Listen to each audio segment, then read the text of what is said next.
саломати шумо саломати ҷамъият соҳишад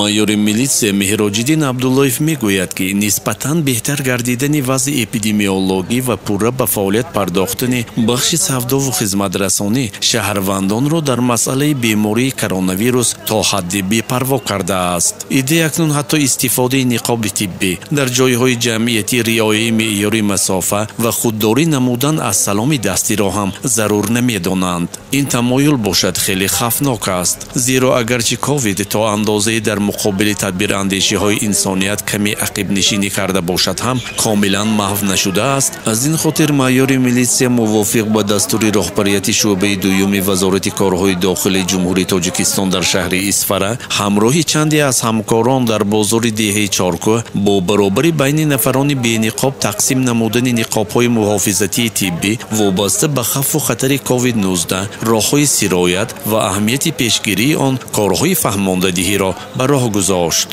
имрӯз дар асоси дастури супоришҳои сардори аввал асосгоҳи сулҳ ваҳдати миллӣ супоришҳои ва фармонҳои вазири корҳои дохилӣ сардори асоси корҳои дохилӣ дар вилояти Суғ чорабинӣ профилактикӣ ташвиқоти тарғиботӣ барои пешгирии бемории коронавирус ковид-19 дар бозори ҷамоати Чоркӯ ва гирди атрофи ҷамоати Чоркӯ гузарондем.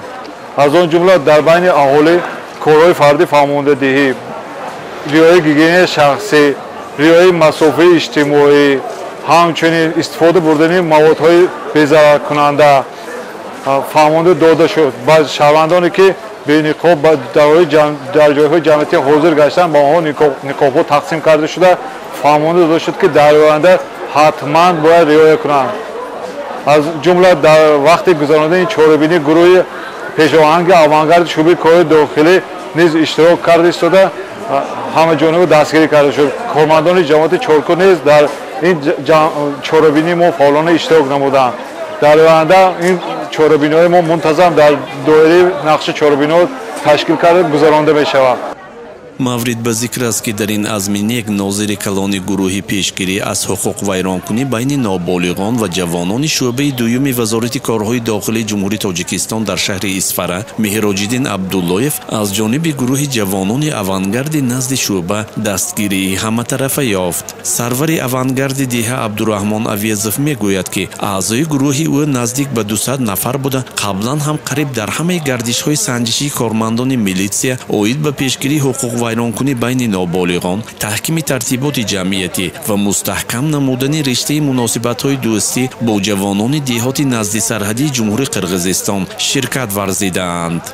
гурӯҳи ҷавонони фаъоли авангарди назди шуъбаи дуюми вазорати корҳои дохилии ҷумҳурии Тоҷикистон дар шаҳри Исфара аз 21 сентябри соли 2015 иборат аз 100 нафар аъзоён фаъолият кард ва бо самти баланд бардоштани маърифати ҳуқуқии ҷавонон пешгирӣ ва бемориҳои сироятӣ ҳодисаҳои номатлуб аз ҷумла терроризм экстремизм ва дигар ҳодисаҳои номатлуби замон ташкил гардидааст. имрӯз бошад ҷаҳонро ки пандемияи ковид-19 паҳн намудааст гурӯҳи ҷавонони мо дар паҳлӯи кормандони шуъбаи дуюми вазорати корҳои дохилии ҷумҳурии Тоҷикистон дар шаҳри Исфара якҷо истода баҳри шаҳрвандонро аз ин хуруҷи беморӣ огоҳӣ намуда истодаанд ва бо паҳн намудани ниқобҳо шаҳрвандонро ба гигиенаи шахсӣ ба якдигар масофаҳои дур истоданро шиносоӣ намуда истодаанд. омӯзгори фанни таърихи мактаби рақами 25 деҳа Ҳошим Абулов бо ёдоварӣ аз хисороти ҷонӣ вабоҳои чанд садсолаи ахир ба сари инсоният омада ёдовар шуда иқдоми кормандони милитсия ва гурӯҳи авангардро муҳиму саривақтӣ арзёбӣ намуд. на ҳама дастрасӣ ба воситаҳои ахбори омма доранд. имрӯз кормандони шуъбаи вазорати корҳои дохилии дуи шаҳри Исфара гурӯҳи авангард инчунин аҳли ҷамоатчигии ҷамоати деҳоти Чоркӯ дар байни мардум корҳои ташвиқоту тарғиботро бурда истодаанд. пеш аз ҳама барои паҳн нашудани ин вабои аср чикор кардан дар кор аст.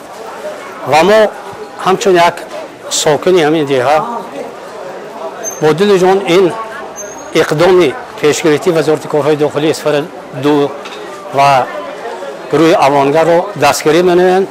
پس از اینکه گیگین شخصی رو رعایت نماید، این همه اثری مردم جهان گذشته است باز می‌گذرد. майёри милисе Меҳроҷиддин Абдуллоев мегӯяд, ки гардиш дар бозори Чоркӯҳ бори дигар собит намуд, ки ҳанӯз иддее аз мардум мушкилоти вобаста ба коронавируси нави COVID-19 ба сарашон омада ва хавфу хатарҳои эҳтимолӣ васеъ паҳншавии онро ба хубӣ дарк намекунанд ва дар чунин ҳолат суҳбат доир ба мавзӯъ дар кадом ҳолат ва дар кадом маконе набошад аз фоида холӣ нест.